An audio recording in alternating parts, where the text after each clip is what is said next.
In this guide, I'm going to show you how to create a broadcast on WhatsApp. This is Aiden from JustBoz, and before we get into this guide, make sure to like the video and subscribe to the channel with all notifications on. It really does help with the channel, and it lets us know that you want more content like this, so we greatly appreciate it. If at any point throughout this guide you did have any questions, just ask them down in the comment section below, and we can help you out further. I'm going to be doing my best to reply to every single comment down there.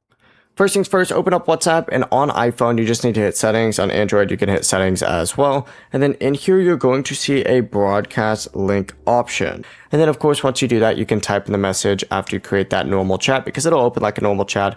Type in that message, hit send, and each person will receive the message as a private WhatsApp message, so they will not be able to see the other people included in the broadcast. Now, whenever someone replies, the response will come back to you in the normal private chat with them. Just keep in mind that a broadcast message are generally only delivered to contacts who have your phone number saved in their address book. Before you do leave, make sure to like the video and subscribe to the channel with all notifications on. It really does help with the channel, and it lets us know that you want more content like this. We'd greatly appreciate it. And if at any point throughout this guide you did have any questions, just ask them down in the comment section below and we can help you out further. I'm going to be doing my best to reply to every single comment down there. Peace.